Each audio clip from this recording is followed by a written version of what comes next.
استعمال کرو, مشورے لو. تمہیں نہیں پتا ان لوگوں سے پوچھو جو یہ جنگ جانتے ہیں. لاجک کے تحت زندگی گزارنے کا حکم دیا جا رہا ہے. آج دیندار آدمی کی زندگی لاجک کے بغیر ہوتی ہے. سارے احمقوں اور پاگلوں والے کام کسی سے کروانے تو نمازی بھائی سے کروا لو. اس کا کوئی کام بھی لاجک کے مطابق بولو نہیں ہوگا. بس یہ وظیفے پڑھے گا, شادی کے لیے وظیفے الگ پڑھ رہا ہے, گھر میں بیٹھا ہوا نا, یوں پڑھا ہوا ہے شادی ہو جائے شادی ہو جائے شادی ہو جائے پڑھ رہا ہے. میرے پاس آ رہا ہے شادی کرا دو, حالانکہ میرا کوئی شادی دفتر ہے. اس کی علامت ہے نا کہ لاجک والے کام مفتی کے پاس جا رہے ہیں میری شادی کراؤ. عجیب بات ہے یار. آج بھی ایک صاحب آئے میری شادی, میں نے کہا بھائی یہ شادی دفتر نظر آ رہا ہے تمہیں یہ مسجد شادی؟ کہتے پھر میں کہاں سے کروں؟ بھائی شادی دفتر کھلے شادیاں کرانے کے لیے. ہر محلے میں یاپا ہوتی ہیں جو لوگوں کی شادیاں کراتی ہیں, یاپا کو جا کے پکڑو آپ. ہر کام ان لاجیکل ہو رہا ہے. ویکسین کی باتیں مفتیوں سے پوچھ رہے ہیں کہ کرونا کی ویکسین لگائیں گے نہیں لگائیں. ابے یہ ویکسین یہ ڈاکٹروں کی فیلڈ ہے, یہ مفتیوں کی فیلڈ تھوڑی ہے. حضرت جی کا بیان آیا کرونا جو ہے ایک سازش ہے. بھائی حضرت جی کو کرونا کا لفظ نہیں پتا یہ کیا ہوتا ہے, حضرت جی کا اس سے کیا تعلق ہے یار؟ اور پروفیسر لوگ قرآن کی تفسیریں لکھ رہے ہیں بھائی. ہمارے جو سابق صدر تھے غلام اسحاق خان, ریٹائرمنٹ کے فوراً بعد انہوں نے قرآن کی تفسیر لکھی. بھائی آپ کی فیلڈ نہیں ہے, یہ علماء کی فیلڈ ہے قرآن کی تفسیر لکھنا. کوئی ریٹائر آفیسر قرآن کی تفسیر لکھ رہا ہے اور مفتی صاحب میڈیکل سائنس کی نسخے بتا رہے ہیں. بنے کیوں کر جو ہو سب کام الٹا, ہم الٹے یار الٹی بات الٹا. بات وہ کیا ہے, ہم الٹے یار الٹا بات الٹی. مہتاب رائے بن گیا تھا نا. تو خیر, تو جب ادھر نبی صلی اللہ علیہ وسلم کو پتا چلا بھائی چاروں طرف سے قبائل حملہ کر رہے ہیں, ہو اب کیا کرنا ہے بھائی. اب یہ نہیں کہ صرف وظیفے پڑھنے ہیں, دعائیں تو مانگنی ہیں, کہ یہ نہیں کہ فلاں وظیفہ اتنی دفعہ صبح اتنی دفعہ شام اللہ مدد کرے گا. نا آپ نے صحابہ کو پھر مشورہ کیا. حالانکہ وحی کا دروازہ کھلا ہوا تھا, لیکن اللہ وحی نازل نہیں کر رہا ہے, کیونکہ اب قیامت تک وہی تھوڑی آئے گی. آپ نے امت کو سکھا کے جانا ہے بھائی اس طرح سے چلنا ہے, انگلی پکڑ کے چلنا سکھا رہے ہیں. اللہ چاہتا بتا دیتا ہے ایسے کر لیں, اللہ نہیں بتائے گا. اللہ کہیں گا خود سوچیں کیا کرنا ہے. تو نبی صلی اللہ علیہ وسلم مشورے کر رہے ہیں. صحابہ نے کہا یا رسول اللہ ہم میں سے کسی نے ایسی جنگ کبھی بھی بولو نہیں دیکھی, چاروں طرف سے حملہ کیسے دفاع کریں گے. تو ہاں سلمان فارسی وہ فارس کے رہنے والے ہیں, ایران کے رہنے والے ہیں, پرشین ہیں, بڑی بڑی طاقتیں ہیں نا ایران میں, سپر پاور تھی اس وقت ایران, ان سے مشورہ لے لیتے ہیں. آپ نے ان کو بلایا, ہاں بھائی کیا کرتے ہو بھائی ایسے موقع پہ. انہوں نے فرمایا یا رسول اللہ ہمارے ہاں جب ایران میں ایسی جنگیں ہوتی تھی نا تو ہم دشمنوں کو روکنے کے لیے چاروں طرف بڑی بڑی خندقیں, کیونکہ ان خندق کو کراس گھوڑے کے لیے کراس کرنا ممکن نہیں ہے. اتنی لمبی چوڑی خندق ہو کہ گھوڑا چھلانگ لگا کے بھی اس کو کراس نہ کر سکے. اب کتنے پل بنائیں گے وہ اس کے اوپر, اور پل بنائیں گے تو یہاں سے تیر اندازی ہوگی, ہم ان کو ماریں گے. لیکن یہ کام آسان, مدینہ کے گرد اتنے طویل کلومیٹر تک جہاں جہاں سے بھی دشمن کے آنے کا چانس ہے, اتنی گہری اور بڑی خندق کھودنا, جبکہ کوئی کرینوں کا دور بھی نہیں تھا, یہ آسان کام نہیں ہے, اور ٹائم آپ کے پاس بہت کم ہے. لیکن اس کے علاوہ کوئی آپشن نہیں تھا. کس قدر محنت کی ہے, سب کو حکم دیا کدال اٹھاؤ, خود نبی نے بھی سب کچھ چھوڑ چھاڑ کے کیا کرنا ہے. اچھا وہاں یہ نہیں جیسے ہمارے جذباتی نوجوان ہوتے, کوئی بات نہیں بھائی اب خندقیں کون کھودے گا بھائی, اتنی بڑی بڑی لمبی, او بھائی اللہ پہ توکل کرو, کچھ بھی نہیں ہوتا یار, اتنا نہیں ڈرو دشمن سے, اتنا نہیں, مر جائیں گے نا بھائی, اللہ کا دین ہے, اللہ نے حفاظت کرنی. اتنا ٹینشن لی ہوئی ہے یار آپ لوگوں نے. ہمارے ہوتے ہیں نا, ہم لوگ یہ باتیں کر رہے ہوتے, اتنی ٹینشن کی کیا ضرورت ہے. موت زندگی کس کے ہاتھ میں ہے, اللہ کی. یہ خام میں میڈیا کا پروپیگنڈا ہے. یہ کیا ہے, ڈرا رہا ہے, پینک پھیلا رہا ہے. بعض دفعہ پھیلاتا بھی ہے میڈیا پینک, لیکن بعض دفعہ صحیح بھی بتا رہا ہوتا ہے. ہمارے یہاں سمندری طوفان آ رہا تھا بچپن میں, سب نے کہا میڈیا کا پروپیگنڈا ہے. ٹھیک ہے نا, وہ تو اللہ کا شکر ہے طوفان تھم گیا, لیکن وہ ٹھٹھا میں اس نے ہٹ کیا, ہزاروں لوگوں کو اس طوفان نے تباہ کر دیا تھا. وہ بھی یہی کہہ رہے تھے کہ پینک ہے, پینک پھیلا رہے ہیں. بنگلہ دیش میں آیا وہ تو تباہی کر کے چلا گیا تھا پھر وہ. تو بعض دفعہ صحیح بھی خبر ہوتی ہے بھائی میڈیا کی. تو ہم ہوتے ہم کہتے ہیں کہ نہیں ایکچولی وہ ہے, کچھ نہیں ہوتا یار, اتنا کیوں ڈپریشن میں جا رہے ہو, اتنا کیا مشورے. میں ایک تمہیں دعا بتاتا ہوں, 3 دفعہ قل اللہ, اس سے پہلے 6 دفعہ درود شریف, 7 دفعہ اعوذ باللہ بسم اللہ پڑھ کے نا سب ایک دوسرے پہ پھونکیں. میں گھر میں رہتا تھا تو رات کو نا زور سے تالی کی آواز آتی تھی مجھے. ہم لوگ ڈر گئے, کوئی جن ہے, چڑیل ہے, بھوت ہے, کون ہے بھائی یہاں پہ. ایک خاص وقت پہ پڑاک سے تالی کی آواز. پتہ چلا کہ جی ساتھ میں جو ہمارے رہتے ہیں کرایہ دار, وہ کچھ دم کر کے تالی بجاتے ہیں. ان کا خیال ہے تالی کی جہاں تک آواز جائے گی تو یہ تالی جن کے لیے گالی کا کام کرے گی, جن یہاں تک نہیں آئے گا. بھی خام خاگی بنائی ہوئی بات. تو ہم کہتے ایکچولی ڈرنے کی کوئی ضرورت نہیں ہے, ایکچولی کچھ بھی نہیں. نا نبی نے مشورے لیے. بھائی ہم اسباب کی دنیا میں جتنا ہمارے بس میں ہے وہ ہم آخری حد تک کریں گے, اس کے بعد کس پر اعتماد کریں گے؟ اللہ پر. تو اس کے علاوہ کوئی آپشن نہیں. اچھا ہاں, ہم ہوتے تو ایک اور کام بھی کر رہے ہوتے. ہم کہتے اگر لڑنا ہی ہے, ایسے آستینیں چڑھاتے. تو یہ بزدلوں کی طرح معاذ اللہ نقل کفر نباشت, خندقیں کھود کے دشمن کو آنے سے روکنا, یہ کیا ہے؟ لڑو میدان میں آ کے ڈنکے کی چوٹ پہ سینے پہ گولی کھائیں گے, یا شہادت پائیں گے یا فتح نصرت سے ہمکنار ہوں گے. بدر میں بھی تو 3 سے 13 اور کو اللہ نے 1000 پہ جتوایا ہے, تو آج بھی اللہ 1000 کو 50,000 پہ فتح دے گا. کوئی مسئلہ نہیں, باہر نکل کے لڑیں گے. نہیں بھائی, گراؤنڈ ریئلٹی دیکھنی ہے. اتنے تھوڑے سے لوگ ہیں, چاروں طرف سے بولتے کیوں نہیں, یہ باتیں بہت مشکل سے سننے کو ملتی ہیں مارکیٹ میں. تھوڑے سے لوگ ہیں, گراؤنڈ ریئلٹی یہی کہہ رہی ہے. دیکھو بدر میں تو اللہ نے کروا دیا تھا نا کام, تو جب اللہ معجزہ تو اللہ کی طرف سے ہوگا, وہ اللہ کرے گا. ہم نے اپنے آپ کو دیکھنا ہے کہ ہم کیا کر سکتے ہیں. ہم معجزوں کو دیکھ رہے ہوتے ہیں جو جن کا وقوع 1% ہوا ہے, اور جو 99% کام نبی سارے لاجک کے مطابق کر رہے ہیں وہ ہماری نظروں سے اوجھل ہوتے ہیں. تو حکم دیا کہ بھائی خندقیں کھودو, کہ ہم نے ان کو روکنا ہے بس.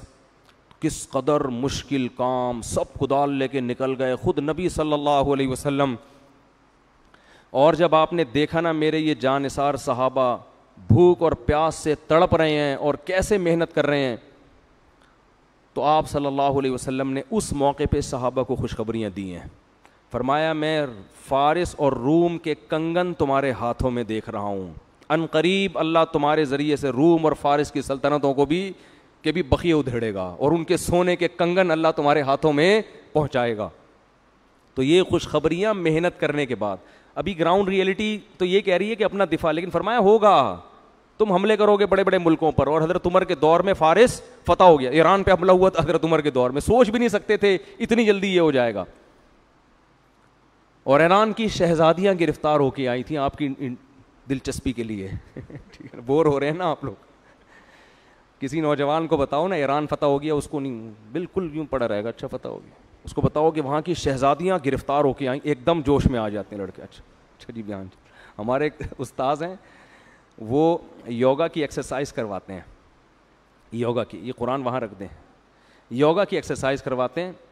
تو 5-6 ایکسرسائز وہ نا بڑے پوش ایریا میں ڈیفنس کلفٹن میں لوگوں کو کروا رہے تھے. انہوں نے مجھ خود اپنا واقعہ سنایا. کہہ رہے ہیں 6ٹھی ایکسرسائز پہ نا سب ڈھیلے ہو گئے تھے.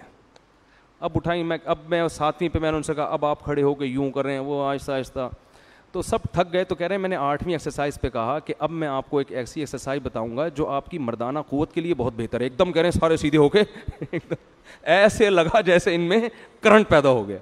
ان کو پتا, پھر خود ہنس رہے ہیں ایک دوسرے کو دیکھ کے کہ یار ایک دم اچانک ہمیں ہو کیا گیا.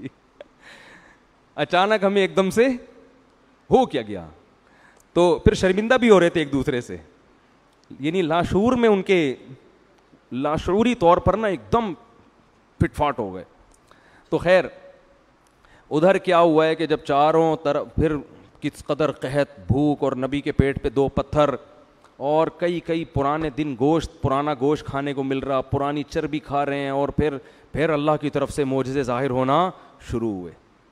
ایک دودھ کا پیالہ سارے صحابہ کی جماعت پیٹ بھر کے پی رہی ہے, اور وہ پیالہ ختم ہونے کا نام نہیں لے رہا. اس میں اللہ نے بتا دیا تم پہلے اپنا کام پورا کرو, پھر میں کیا کروں گا, آسمان سے مدد. اور یہ بیٹھ کے جناب پیڑے کھا رہا ہے یہاں بیٹھ کے, کہہ رہے پتہ نہیں مسئلہ کیا ہے ہمارے ساتھ.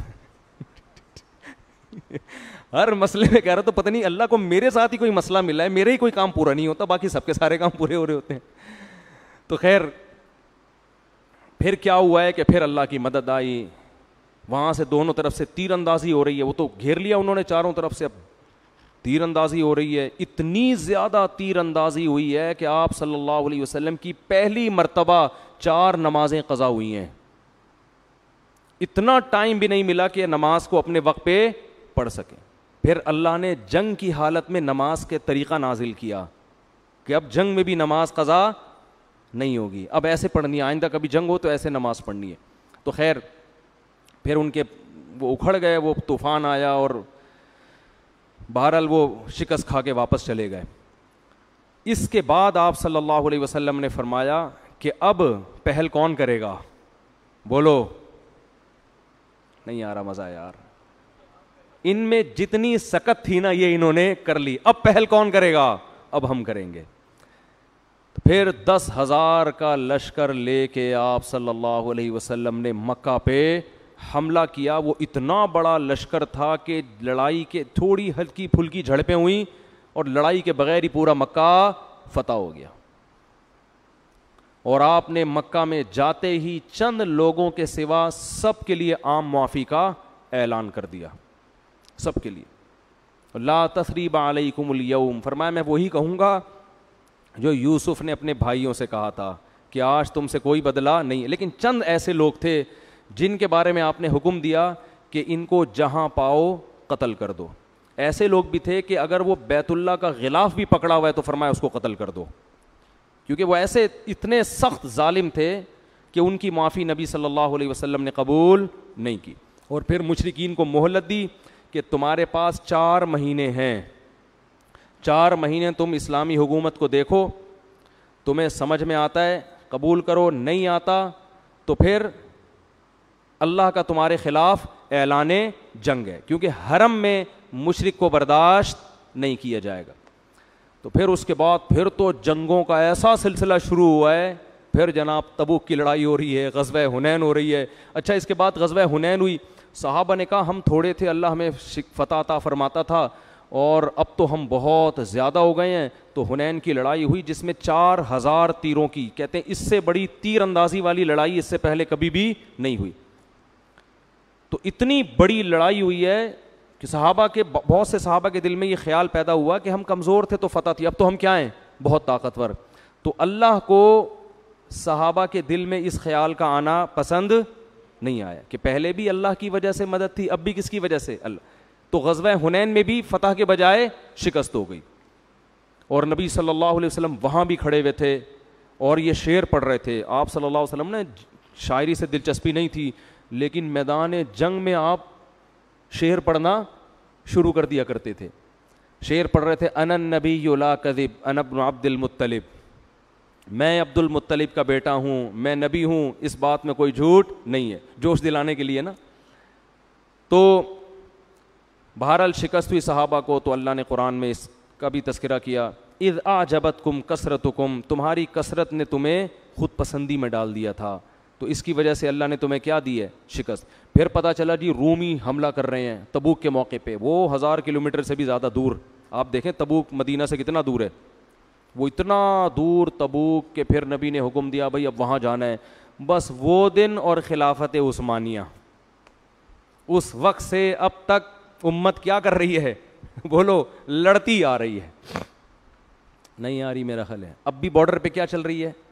لڑائی.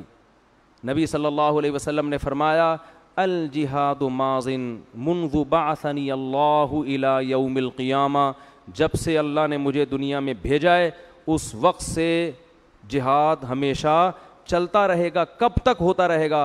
الی ان یقاتل آخر هذه الامۃ الدجال, یہاں تک کہ دجال آئے گا اور پھر اس امت کا جو آخری حصہ ہے وہ دجال سے لڑے گا. اور آپ صلی اللہ علیہ وسلم نے فرمایا جو قرب قیامت میں مسلمانوں کی لڑائی ہوگی, اتنی بڑی لڑائی ہوگی کہ اس میں 1/3 لوگ جو مجاہدین ہیں وہ میدان چھوڑ کے فرار ہو جائیں گے اور ان کی اللہ کبھی توبہ قبول نہیں کرے گا, اور 1/3 میدان جنگ میں شہید ہو جائیں گے جو اس وقت کے افضل ترین شہداء ہوں گے, اور 1/3 کو اللہ فتح اور نصرت عطا فرمائے گا. اور یہ لڑائی ہوگی حضرت عیسیٰ ابن مریم علیہ السلام کے دور میں، اور نبی نے فرمایا قرب قیامت میں عیسیٰ ابن مریم نازل ہوں گے اور ان کی قیادت میں تم یہود سے قتال کرو گے، یہاں تک کہ یہود غرقد درخت کے پیچھے چھپے گا اور پتھروں کے پیچھے چھپے گا، پتھر کہے گا میرے پیچھے یہودی چھپا ہوا ہے، اس کو قتل کر دو، سوائے غرقد کے، غرقد درخت یہودیوں کو پناہ دے گا۔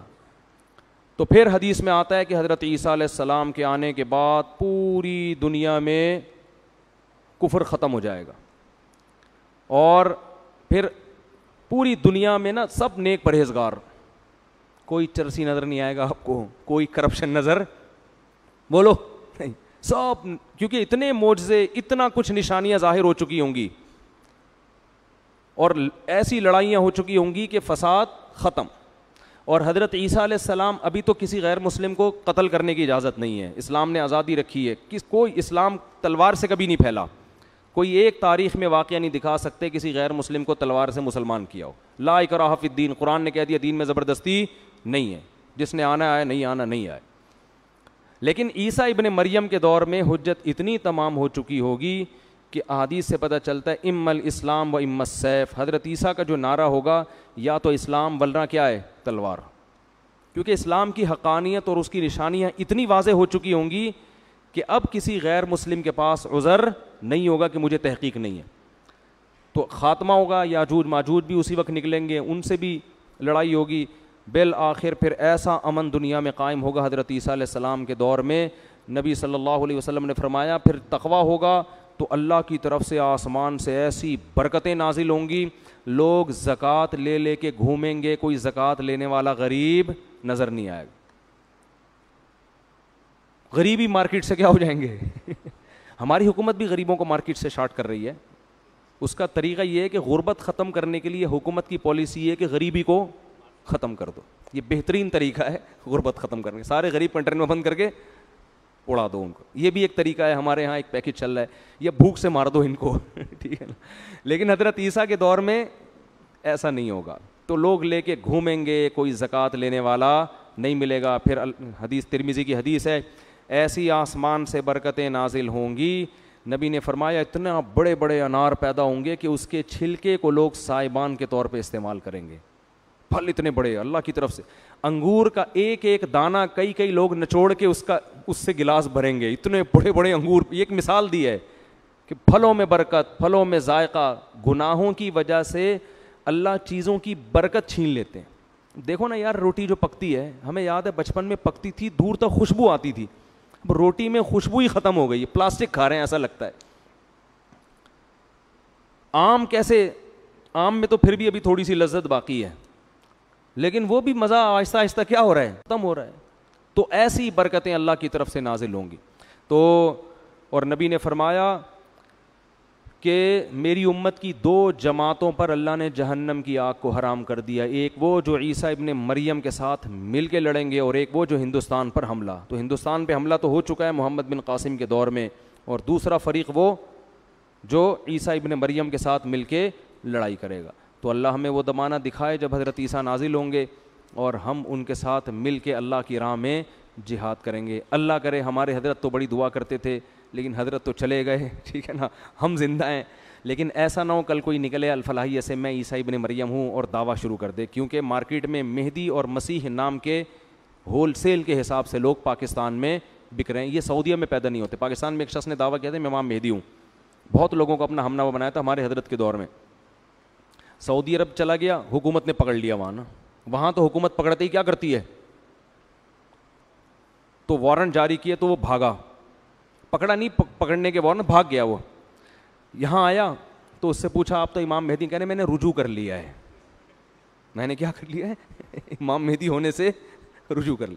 تو یہ سارے فراڈی یہیں پیدا ہوتے ہیں۔ تو حضرت عیسیٰ اور حضرت مہدی کے جو علامتیں حدیث میں ہیں نا، ان میں حضرت مہدی کی سب سے بڑی علامت یہ کہ وہ خود مہدی ہونے کا دعویٰ نہیں کریں گے، ان کو تو لوگ پکڑیں گے کہ آپ ہیں، ان میں جو علامتیں دیکھ کے ان کو پکڑیں گے کہ آپ ہیں، اور یہاں جو خود نکل کے آ رہے ہیں نا مارکیٹ میں، یہ مہدی نہیں ہو سکتے۔